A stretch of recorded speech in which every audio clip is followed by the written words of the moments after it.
Okay, let's have a look. We're going to be seeing a piece from the Halakha teachings of Rabbi Nachman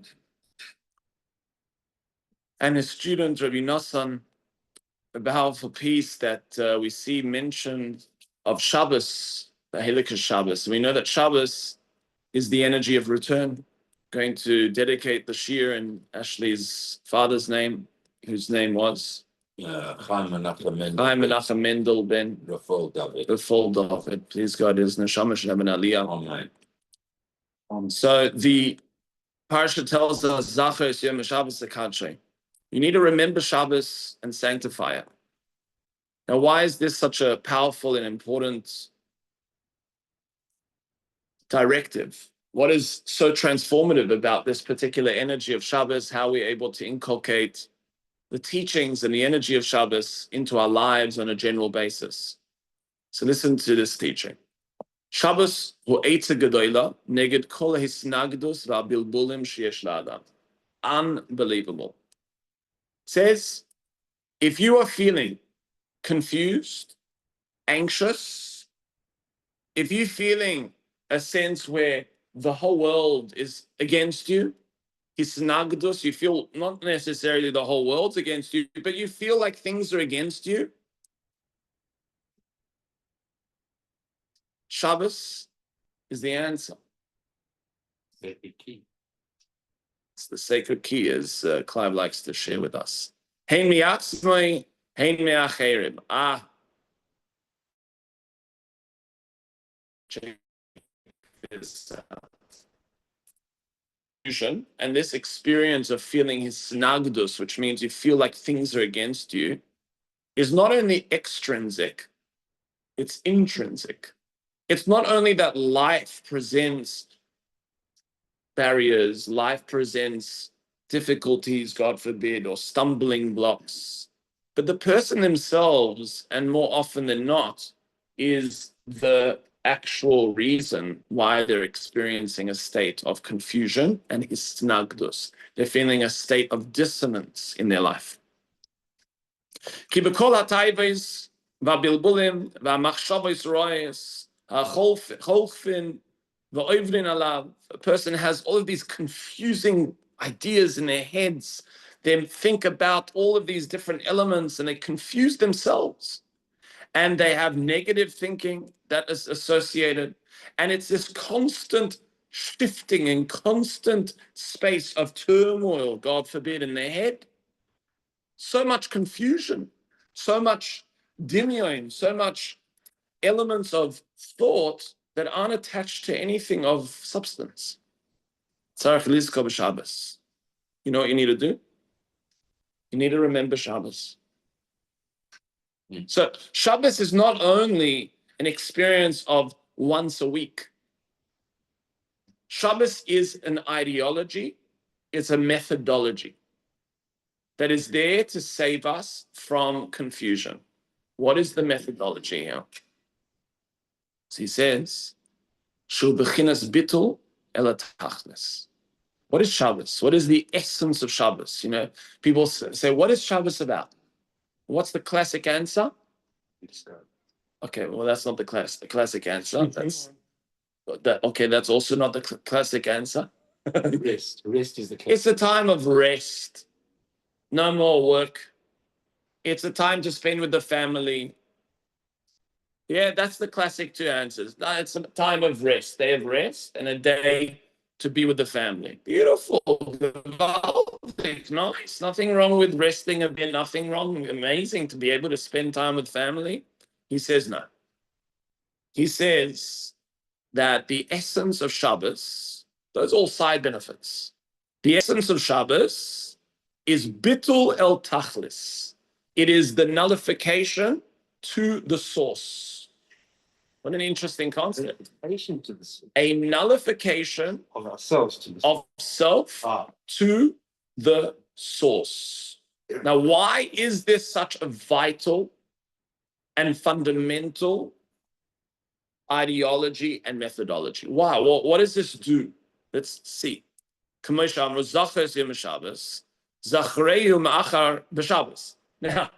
it says Check this out.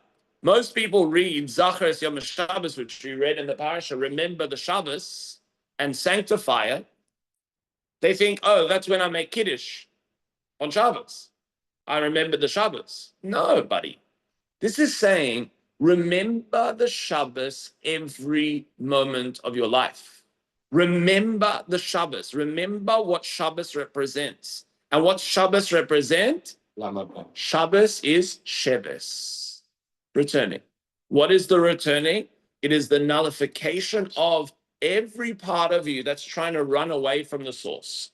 Every part of you that is trying to create separation from the source. Shabbos is nisbatel. It nullifies all of those separate spaces to the core, to the source. Nullification of the ego. Ki Shabbos. Now check this out. How do you return back to the source? So we have a principle on Shabbos and we have a principle in general, a very unique halachic principle called Shav ve'al ta'aseh, which means sit and don't do. Many times if a person's in doubt, how to deal with a certain circumstance, or there's a machlokes, or an individual has to figure something, there's an argument between the rabbinic law that has made a decree, and there's the Torah law, and how do the rabbis have jurisdiction, etc., etc. A lot of discussions. But the general principle that comes out is something called shei va'al ta'aseh. Sit and stop doing. Don't do. What is that? He says, Bechinas shvisa ubitu. What is shei va'al ta'aseh? Just sit, return, don't do, stop doing, is what he refers to as the element of returning or tranquil space of being and nullification. This is the fundamental principle. If you want to remove confusion and the experience of hisnagdus, the experience of affliction and dissonance in your life, shebekol ma shechoyle v'over alav yivatel atzmei eze shav yizkres atzmei ba'atachlis. You see, the confusion that a person experiences in life is they hold themselves as a separate entity and they are confused as to how to retain their separateness. Here I am in existence. I don't want anything to undermine or dissolve my perceived state of separation. This is who I am. This is what I own. This is the image I want to give off. Now, I'm so anxious or I'm so upset when something is trying to or potentially is able to undermine my image of self, that I experience that state of turmoil, God forbid, and the confusion of who am I, what am I meant to do, etc., constantly percolating through the head creates confusion. Now, what he says here is the eitzah. The advice is reset to factory settings. Clear the mind as one stop. If your operating system is malfunctioning, reset to factory settings. Go back to the source. Every person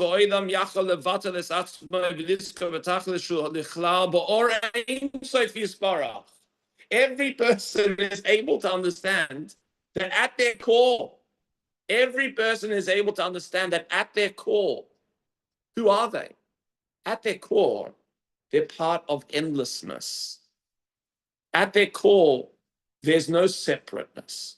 At their core, they're part of this infinite expansivity called Ein Sof, called the infinite. That's who you are. No necessity to do to exist. There's an innate state of existence. There's an innate state of being. There's an innate state of expansivity just by virtue of your connection to your source. Now, Akan obviously says explain this at length within writing. Because now you think that there are easy spaces of entrance into this concept. Well, everyone has their own ability and everyone has their own extent of awareness of this concept. But there is one thing for sure. If things are going right, if things are going meshuga, if things are going mal, as they say, reset to factory settings. Resetting to factory settings, Rabbi Nachman is teaching us, is shav v'al ta'aseh. Just sit and stop doing. Stop thinking. Just reset and experience the innate Ein Sof, the innate endlessness of existence that is there in you, outside of you, and that there is no barrier to those two spaces. Aval al kopanim. כל ישראל מאמינים שזה עיקר התכלית ותקוותם לנצח, וכל אחד כפי מה שהוא, בכל מה שעובר עליו, יכול לבטל לעצמו כל הבלבולים וטרדות שזהו בכנס שבס, שבכנס שפיסס וביטול, ועל ידי זה, יסבטלו כל המחשבות הטורדות וכל החוכמות של הווה ושקר.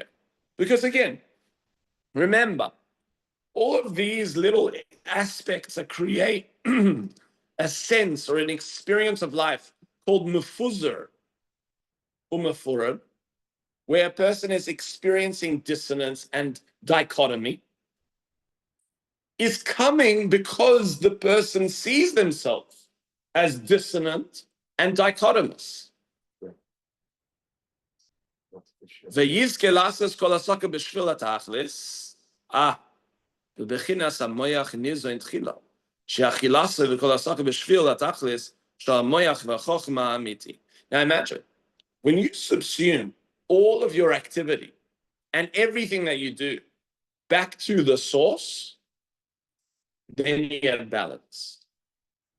If you have clear directives that my state of interaction with the world is all coming from my resonance with unity and my resonance with the infinite, and everything that I'm engaging with is just to draw it back into that space, now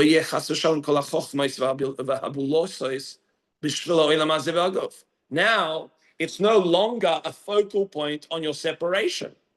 It's a focal point on the unification, which is always there. Shubachinas Esav. Esav, if you think about it, what's the word Esav come from? Asa, to do. It's all about doing.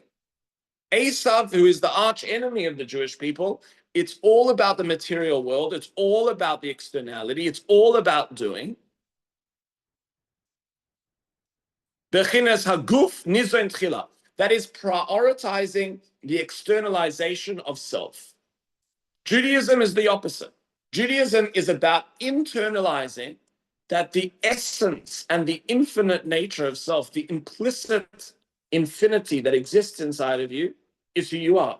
And in fact, you don't need to do anything to exist. And Shabbos is about not doing. And Shabbos is about a state of desisting from the 39 acts of doing. So why did they call the art of Yaakov? Yaakov is exactly termed Yaakov. And I'll tell you why in a moment. Actually, I don't need to make a bracha, already made one earlier. Yaakov is referred to as Yud Akev. Yud is the space of consciousness. It's the name of God. It's the letter of God's name, Yud K. The name or the letter Yud, especially in Yud K Vav K, is the state of endlessness. It's the state of consciousness. It's the state of infinite. It's detached from this world to a certain extent, but it's the energy that infuses every aspect of this world. And then Akev is the heel. It's the lowest part of existence. And what Yaakov's job is to do is to correlate those two energies one to another. but it's to source it back to the yud. It's to source the akev, the heel, back to the mind, back to the consciousness. And that's exactly what he just said now. That our job is to first flow from the yud, which is the consciousness, to the akev, to the space of the heel. While Esav detaches everything from the yud, and it's all about the heel, it's all about the doing, it's all about the hands. You'll see, as Jewish people, we have this obsession with washing our hands with the nekelbas. What's this whole aspect? Constantly washing the hands for bread, for waking up, touch your shoes, all come to daven. We are washing away this mindset and obsession with doing. Washing off this obsession with our definition of existence, which is what we perceive inextricably linked to achievement. That's not existence. Achievement is a byproduct of existence itself, of being. Existence is not a byproduct of achievement. When a person is deeply in tune to their self, deeply in touch with their infinite self, deeply in touch with the connected self, your doing is on another level. It is a flow that stems from the fountain of life that's internal to you. וזה בחינס מה שמבוא במייסס, הבונים שנחלפו בסויף, שרוית ומייסס, שרוית נקנס, אלגן, שיעמוד עצמו אצל שבס, היינו כנער, בהבן. כי באמס ישרו בכלל,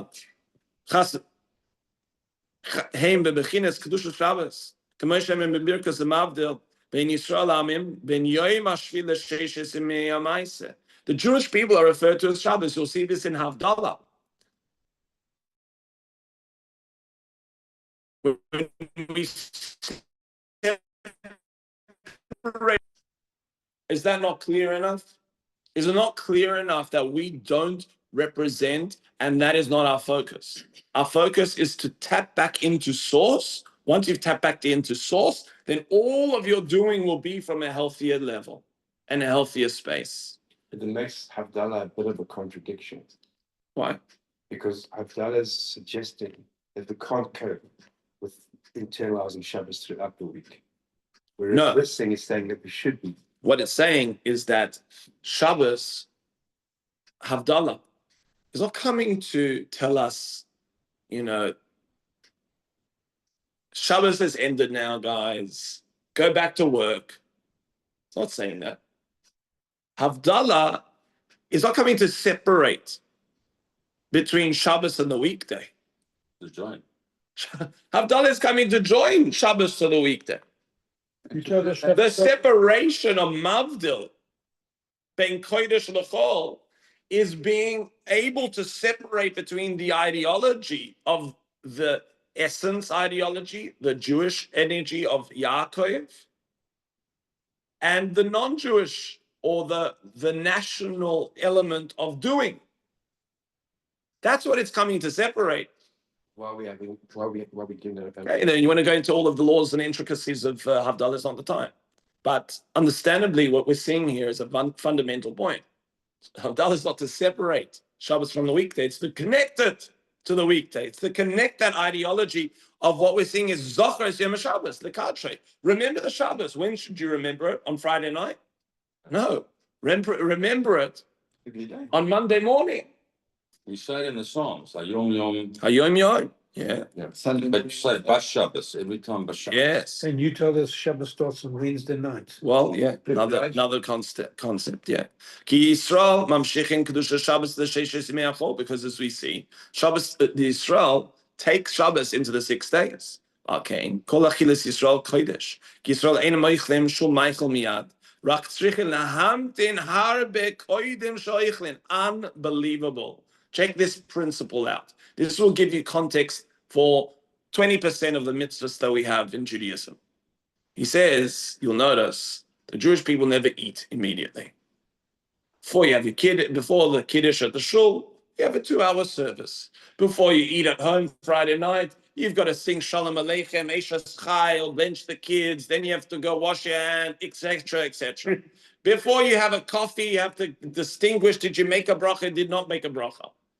We Jewish people complicate the consumption of this world and say, we don't engage with it immediately. But he says, you know why? Because he says, that's the Kedushas Shabbos. That's the holiness of Shabbos. Why? Because we know that it's not that the body, we don't feed the body first in Judaism. We know that it's not about feeding the doing in Judaism. We create space between our interaction with the doing. And in that space, we discover our being.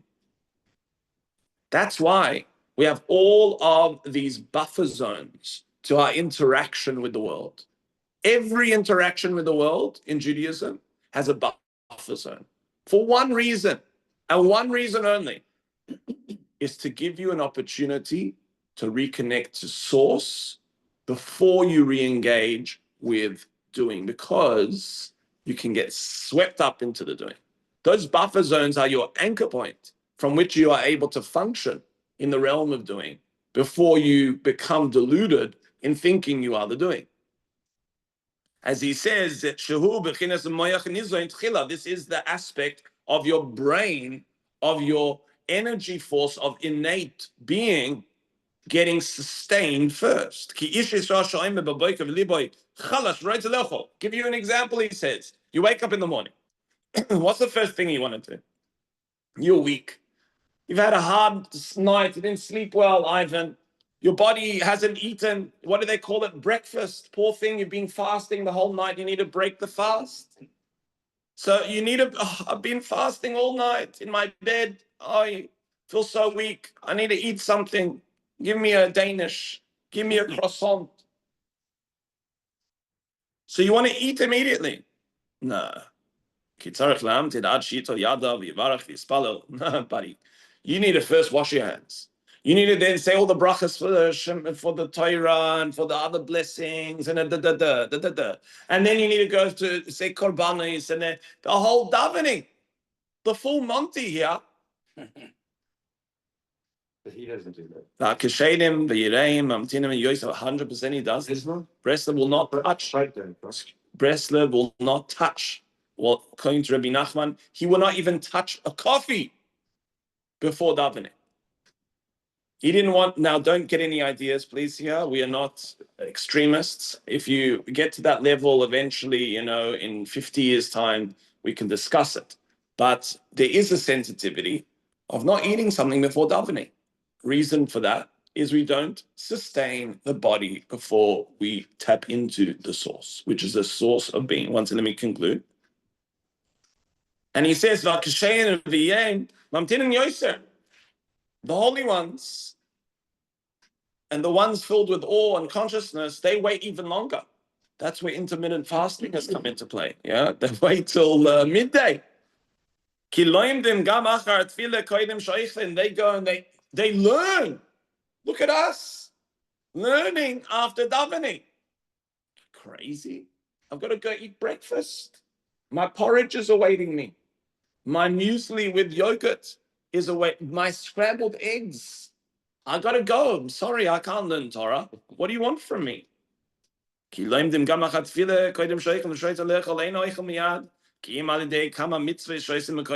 eat straight away. They do a number of mitzvahs before. Gosh, comes to meat. The meat needs to be shechted. Then it needs nikor. Then it needs melicha. Then it needs hadocha. Gewalt. Then for bread, gosh. You have to take the challah, and then you have to do this, and then then furthermore, you got to wash your hands to eat the bread. So complicated. You see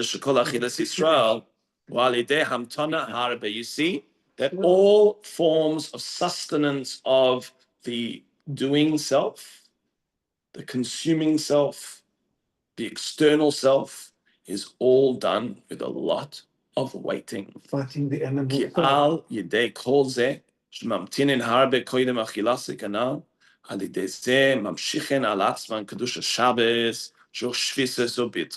Because what is all of that doing? It's drawing into yourself the holiness of Shabbos, which is all about stopping to do. Just be. And we are humbling and removing and healing the energy of Esav that's inside of us, whose famous phrase was, "Give to me to eat now. I want to eat now, now." He grabs the food immediately.